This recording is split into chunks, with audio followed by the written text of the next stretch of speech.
you guys all for coming. I know it's awesome. I know. So I appreciate everybody being here talking about nerdy topics like iOS. First of all, how many of you guys are developers? Is everybody? Yeah. Awesome. Okay. So I've got a bunch of code in here, and I was panicking that maybe you guys turning against me. But so I'm Kevin. I'm co-founder of Haiku Deck. Really excited to be talking tonight. This is actually my first time talking publicly about Haiku Deck. My CEO Adam usually does all the public speaking and stuff. So really cool to get this opportunity. So Haiku Deck, I'll talk a little bit about Haiku Deck. The nice thing about Haiku Deck is I'm using it, so I'm sort of demoing it as we go here. So yes, this is Haiku Deck. I want to start with a little talk about magic. So I'm from Michigan. I was home a couple weeks ago and driving through this little town, and my dad said, this town is the magic capital of the world.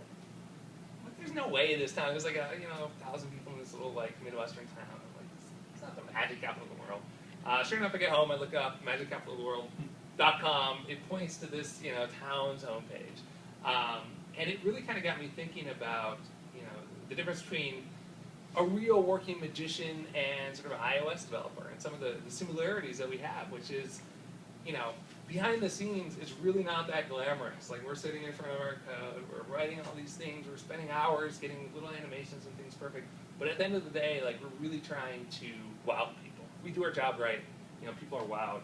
And it reminded me of something I heard once from Penn and Teller.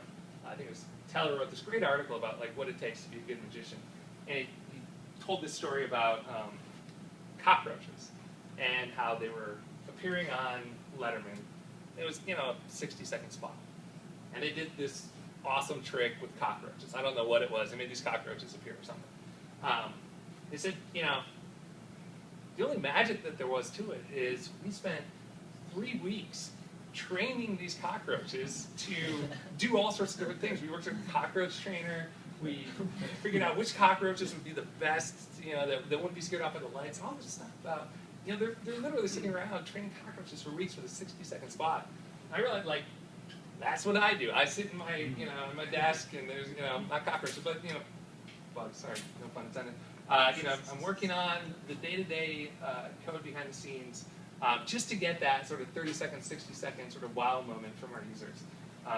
And so that's sort of what this talk is about. It's about these little things that I've been doing behind the scenes, where I do things that are probably more trouble than the trick seems worth.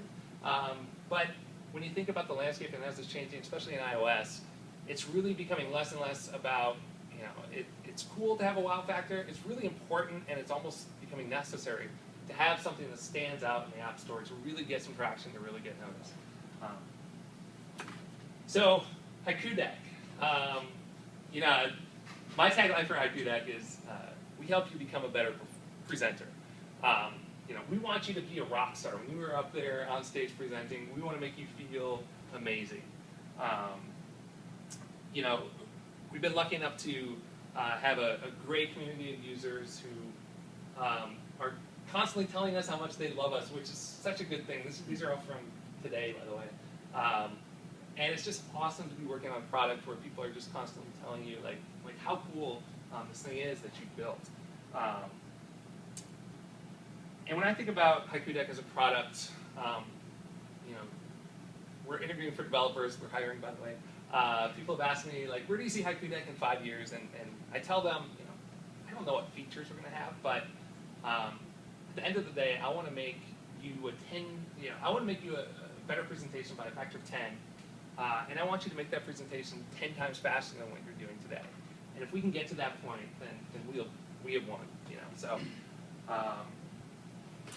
And as I was actually making this slide, I got this tweet that came in. This guy Rob, I don't know who this is. Last night I dreamed I forgot to make slides, and then I used Haiku Deck to create them in 10 minutes. What a dream! That's awesome. This is my goal. I want to put this up and have everybody work towards this, because this shouldn't be a dream. This should be the way that you make presentations in the future. And that's really what we're working on. All right, so I think the title of this talk was 10 tricks. I think I actually did get 10 in. So I'm going to start with one that I mentioned at the beginning, or in the invite, which was how we actually slowed down one of our activities in order to increase speed. And at a higher level, it's less about the actual speed of your code and more about the perception of that speed. And it's really something that's important to think about as you go through and as you're writing your code. It's not always about squeezing milliseconds off from every single function. It's often about sort of laying them out and timing it out in a certain way that makes the user feel like your app is really fast. So I have a quick story. So when we're getting ready to launch the app, actually let me show a quick feature here. We're getting ready to launch the app. We have this feature where you search for an image, and it shows you some related tags, and then it shows you images for those. I can demo that real quick. So, let's see here. So you can see here we've got some tags. It basically looks at the text that you've written. Now watch carefully as I hit this. On the left-hand side, you saw some tags kind of come in here, and then the images. So when we were initially developing this, did 2 parallel calls out to Flickr, and that call to get those tags was extremely fast. It was coming back in 200 milliseconds, and we were displaying that instantly.